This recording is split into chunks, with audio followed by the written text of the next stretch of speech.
இங்க இருக்கக்கூடிய இளைஞர்கள் எல்லாம் புதிய தமிழகம் கட்சி என்ன செய்யுது என்று கேட்கிறார். நாங்கள் எதுவுமே செய்யவில்லை. நாங்கள் எதுவுமே செய்யவில்லை. இதை யாரால் கேட்க முடியும் என்று சொன்னால் அவர்கள் தன்னை உணராதவர்கள் தான் அந்த கேள்வி கேட்க முடியும். வேறு யாராவது கேட்க முடியும்? அந்த இளைஞர்கள் 18 வயதோ 19 20 இருக்கக்கூடியவர்கள், நீங்கள் இங்கே 60 வயதை தாண்டிய பெரியவர்கள், 50 வயதை தாண்டிய தாய்மாரிடத்துல 35 வருடங்களுக்கு முன்பு 30 வருடங்களுக்கு பிறகு டாக்டர் கிருஷ்ணசாமி அவர்கள் இந்த கிராமத்திற்கு வருவதற்கு முன்பாக, புதிய தமிழகம் கட்சி என்று தொடங்குவதற்கு முன்பாக, சிவப்பு பச்சை கொடி ஏற்றுவதற்கு முன்பாக இப்படித்தான் சுதந்திரமாக இருந்தார் என்று அவரிடத்தில் கேட்கிறது. நாங்கள் சொன்னால் அது இந்த ஒரு நாளில் முடியாது. ஒரு நாளில் அது முடியாது. அவ்வளவு வரலாறுகளை புதிய தமிழக கட்சி படைத்திருக்கிறது. தமிழகத்திலே ஒரு பாரம்பரியமான அரசியல் வரலாறு இருக்கிறது என்று சொன்னால் அது புதிய தமிழக கட்சிக்கு மட்டும்தான் இருக்கிறது. மற்ற கட்சிகளுக்கெல்லாம் இந்த தேர்தலில் போட்டியிட்டோம் என்ற வரலாறு தான் இருக்க முடியாது. தேசிய கட்சியோ மாநில கட்சியோ அந்த கட்சி. நாங்கள் 4 முறை சட்டமன்ற உறுப்பினராக இருந்தோம், 5 முறை சட்டமன்ற உறுப்பினராக இருந்தோம், அமைச்சராக இருந்தோம். நாங்கள் 5 முறை ஆட்சி செய்திருக்கிறோம், 10 முறை ஆட்சி செய்திருக்கிறோம். அதுதான் இருக்கும். ஆனால் இந்த சமுதாயத்தினுடைய கடை கோடியில் இருக்கக்கூடிய சமுதாயத்தை யார் கை தூக்கி விட்டார் என்ற வரலாறு புதிய தமிழக கட்சி.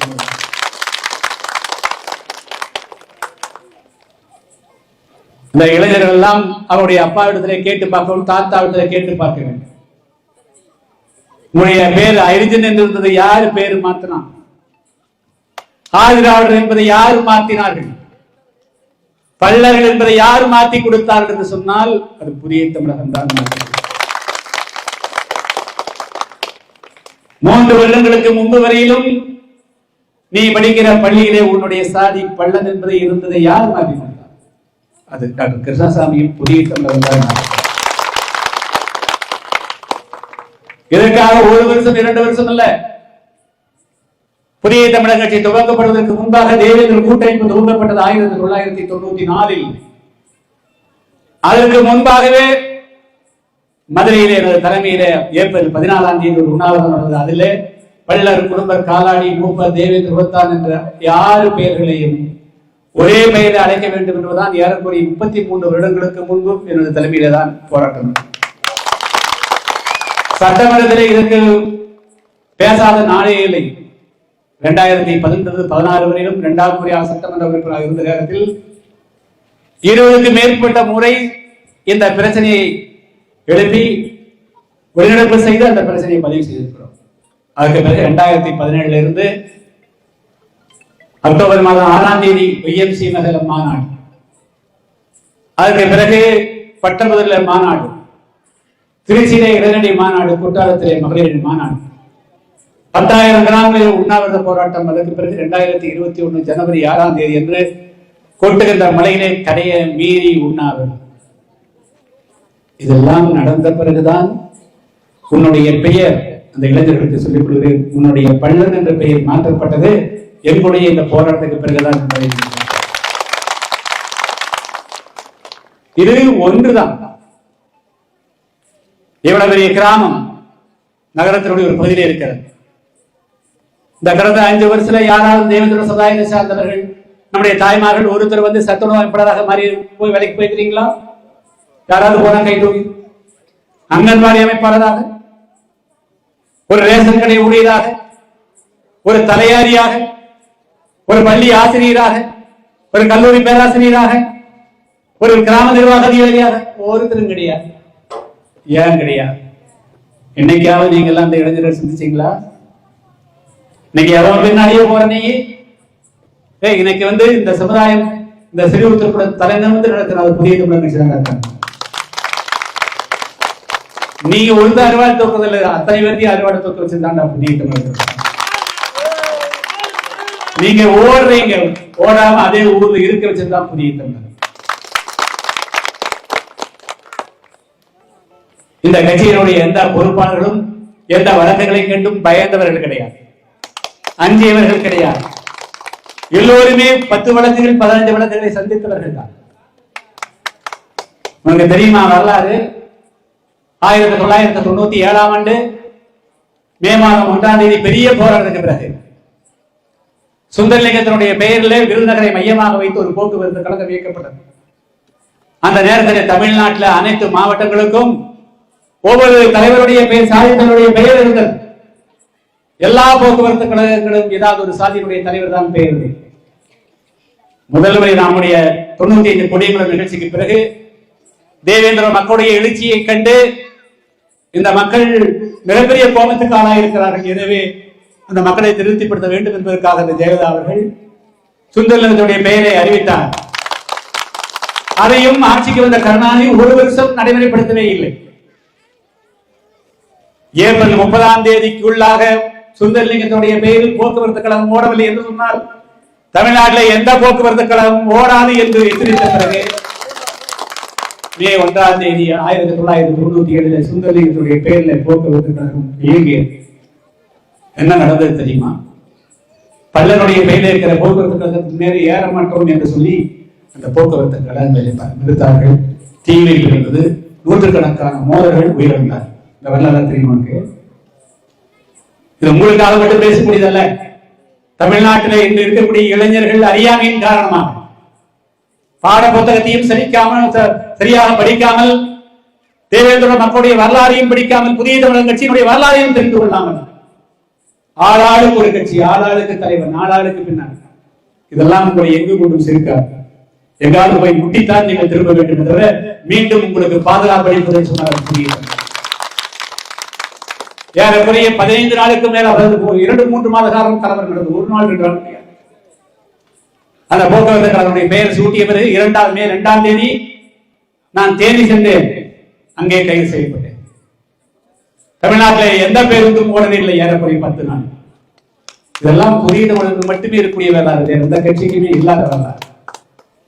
எனவே இன்னைக்கு ஒரு மிகப்பெரிய சமுதாயம் விடுதலை பெற்று வறுமை போகவில்லை என்பது.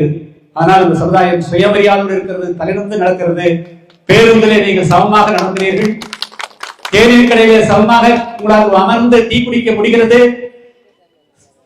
முடிவெட்ட இடத்துல நீங்கள் சமமாக முடிவெட்ட முடிகிறது. இதையெல்லாம் யார் செய்தார்கள் என்று சொன்னால் காந்தி செய்யவில்லை, நேரு செய்யவில்லை, அண்ணா செய்யவில்லை, கருணாநிதி செய்யவில்லை, எம்ஜிஆர் செய்யவில்லை, ஜெயலலிதா செய்யவில்லை.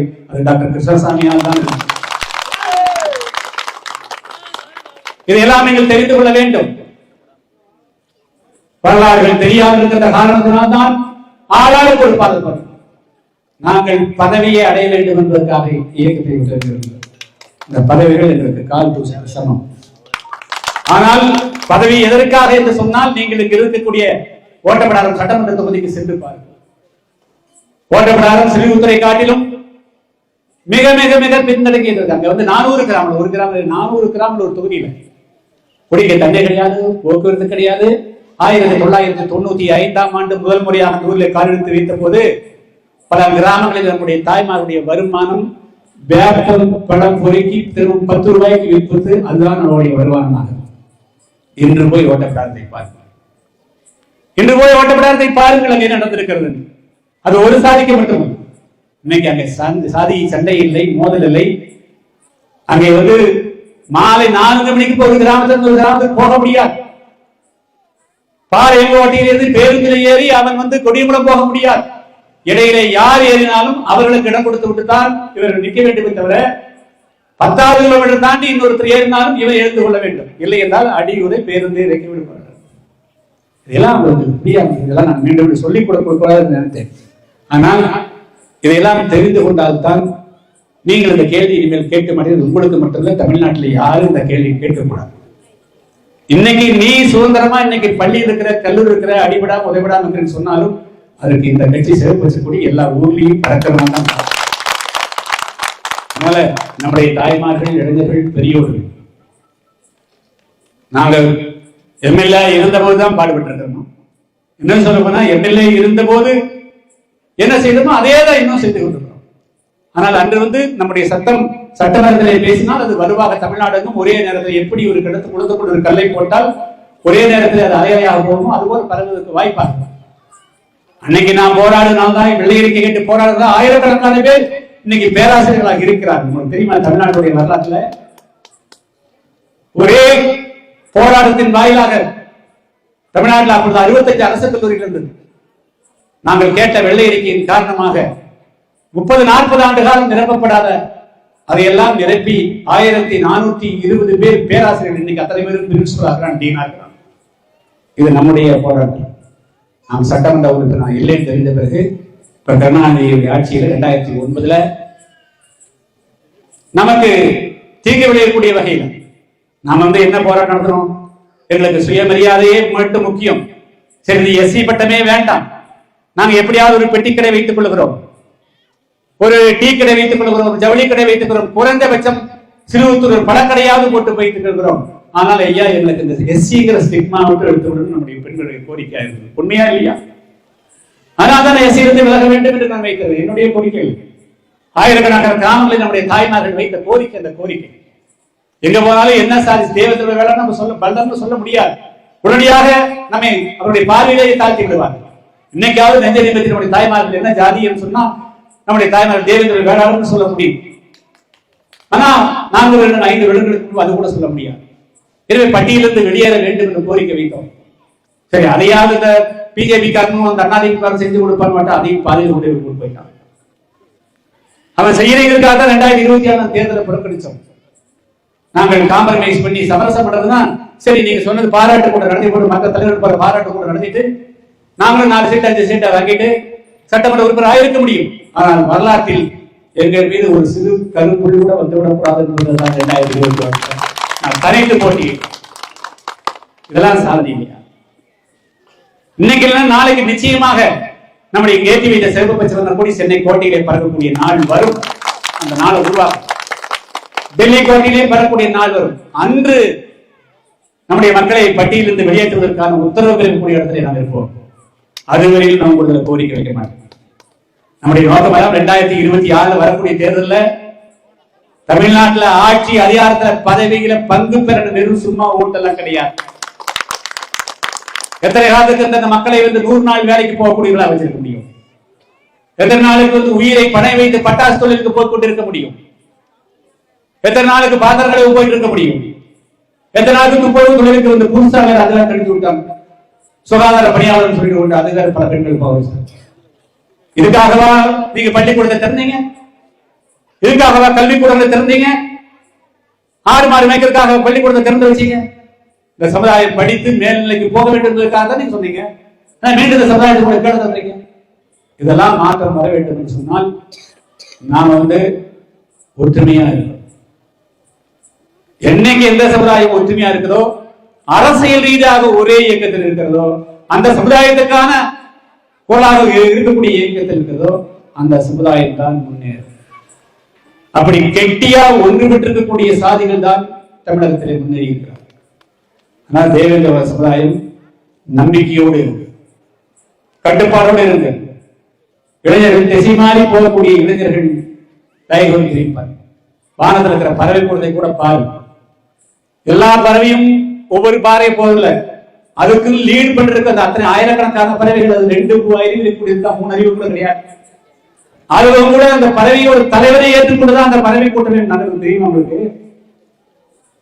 அதுவும் கூட அதுக்குள்ள பறவை கூட்டம் கூட ஒரு தலைவரை ஏற்றுக்கொண்டுதான் போகுது. தனித்தனியா ஒரு பறவை போறதில்லை, கூட்டமா தான் போகுது. அதுபோல ஒரு தலைமையை ஏற்றுக்கொள்ளாத, ஒரு கட்சியை ஏற்றுக்கொள்ளாத, ஒரு லட்சியத்தை ஏற்றுக்கொள்ளக்கூடிய சமுதாயம் முன்னேற முடியாது, உயர முடியாது.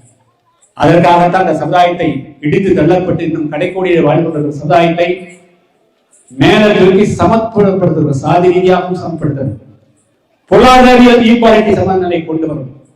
இந்தியாவில் தமிழ்நாட்டில் கூடிய அனைவருடைய வருமானமும் ஒரே நிலை அடையக்கூடியதா கொண்டு வரதான் புதிய தமிழர். அதெல்லாம் நிறைவேற வேண்டும் சொன்னால் நம்முடைய தாய்மார்கள், பெரியவர்கள், எழுதினர்கள் அனைவரும் புதிய தமிழமாக கட்சியாக இருந்திருக்கிறோம், அமைப்பா இருக்கும். சில பேர் சொல்றாங்க நான் சாதி ரீதியா இருக்கும். அது எதுக்கு யூஸ் ஆகும்? அது ஒண்ணு உதவாது.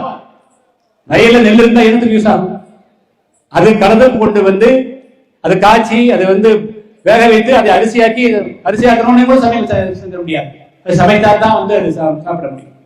அது ஊற வச்சு இட்லியா இருந்தா இட்லி தோசை சாப்பிட முடியும். அதுபோல வெறும் சாதியாக இருந்தால் எதுவும் சாதிக்க முடியாது. கட்சியாக மாறினால் கட்சியாக இருந்தால் மட்டும்தான் சாதிக்க முடியும். எனவே அனைத்து தாய்மார்களும் பெரியவர்களும் புதிய தமிழகம் கட்சியாகவே இருந்தீர்கள். பெருமன் சரியை பொறுத்த மட்டும் இது புதிய தமிழக கட்சிகள் கோட்டை. எனவே இன்று போல எதுவும் இருக்க வேண்டும் என்று கேட்டுக்கொண்டு 2026 சட்டமன்ற தேர்தலில் புதிய தமிழகம் கட்சி தான் அது எந்த கூட்டணியில் என்று இருந்தாலும் நாம் தான் போட்டியிடுவோம். அதை வெற்றி பெற வைக்க வேண்டிய பொறுப்பு யாரிடத்தில்? உங்களுடைய பொறுப்பு. அந்த நேரத்துல 500, 1000, 2000, 3000 அவங்களால கொண்டு வர முடியும். மலைகளை உடைத்து ஆறுகளை நாசம் செய்து டாஸ்மாக் மூலமாக இந்த சமுதாயத்தில் கோடி கோடியாக சம்பளத்தில் 1000 ஓட்டுக்கு 1000, 2000 கொடுத்தது பெரிய விஷயம் கிடையாது. மீதி மலைகளையும் அடுத்த 5 ஆண்டுகளுக்கு உடைத்து எடுத்துக் கொள்ள போகிறார். உனக்கு என்ன வரப்போகுது? 2 நாள் 3 நாள் காய்கறி வாங்குவதற்கு மட்டும்தான் பயன்படும். அல்லது வலதையில் நம்ம தாய்மார்கள் இடதுகையிலும் அண்ணன்மார்கள் வாங்கி கொண்டு போய் டாஸ்மாக் கொடுத்து அதையும் முடிச்சு கொடுப்பாங்க. எனவே தயவு கூர்ந்து நீங்க வேற கட்சிக்கு கூட வேற எந்த கட்சியா இருந்தா வரலாம். சும்மா இந்த சேவை தூக்கி குடியில கையில இன்னொரு படியே 100 ரூபாய் கொடுத்தாங்க. சும்மாதான் போய் நிற்கிற கூட போக சும்மாதான் போக சென்டர் நம்முடைய வழியில் இன்னொரு காட்டக்கூடாது. 200 ரூபாயில யாராவது போன தேர்தல் 200 ரூபாய் 300 ரூபாய் வாங்கினீங்களே, ஏதாவது மாற்றம் இருக்குதா? யாராவது கார் வாங்கிக்கிறீங்களா? பங்களா வாங்கிக்கிறீங்களா? இல்ல ஆடு மாடாவது வாங்கிக்கிறீங்களா? வந்தது தெரியாது, போனதும் தெரியாது. அதனால இலவசமா கிடைக்குது. அது 1 மணி நேரத்துக்கு போய் கொடி பிடிக்கிறதுல என்ன ஆகி போகுது நினைக்காது. அங்கதான் ஆபத்தே இருக்கு. அதனால நீங்கள் வீட்டை விட்டு புறப்படுகிறது என்று சொன்னால் அது புதிய தமிழக கட்சிகளுடைய கொள்கையை தூக்கி இந்த கொடியை தூக்கிட்டு இன்னொரு கொடியை தூக்குறாங்க. எனவே தாய்மானத்தை வலியுறுத்த விரும்புகிறேன். என்ன இப்ப வந்து எல்லாத்தையும் கூலி கூப்பிடுற மாதிரி எல்லா தலைவரும் வந்தாலும் கொண்டு கூட்டிட்டு போய் வண்டி ஏற்ற வேண்டியது, அந்த கணக்கு பிரியாணி கொடுக்க வேண்டியது, கணக்கு அமைச்சு பெரிய கூட்டம் அவன் பண்ணிக்கலாம். அந்த நம்முடைய சக்தியை கொண்டு அவங்களை காட்டணும். நாம் பலகீனமாய் போயிடும். நம்ம யார் என்ன இந்த மக்கள் மேல என்ன அபிப்பிராயம் மற்றவர்களுக்கு? இவர்களுக்கு காசு கொடுத்தால் இவர்களை விலைக்கு வாங்கி விடலாம் நினைக்கின்ற பொழுது காசுக்கு விலை போகிற சமுதாய உரிமை எப்படி கட்ட முடியும்? அதிகாரத்துக்கு எப்படி வர முடியும்? ஆள எப்படி முடியும்? ஆனால் இந்த நாட்டை ஆள வேண்டும் என்ற ஒற்றை குறிப்போடு நம்முடைய தெய்வத்தோட தாய்மார்களும் இளைஞர்களும் பெரியவர்களும் விளங்கிட வேண்டும். நீங்க யாருக்கும் அடிமை என்ற உணர்வை விட்டணும். நீங்கள் தான் முதலாள் ஃபர்ஸ்ட் மேன் என்று நினைக்கிறோம். நீங்க யாருக்கும் 2ஆம் நிலை ஆட்கள் என்ற எண்ணம் உங்கள்கிட்ட பெறக்கூடாது. அந்த உணர்வோடு செயல்பட கேட்டுக்கொண்டு நம்முடைய புதிய தமிழகம் கட்சியின் 7வது மாநில மாநாடு வரக்கூடிய டிசம்பர் ஜனவரி மாதத்தில் மதுரையில் பிரமாண்டமாக நடைபெறுகிறது. அந்த மாநாடு எதிர்கட்சி மாநாடு அல்ல, உலக தேவேந்திர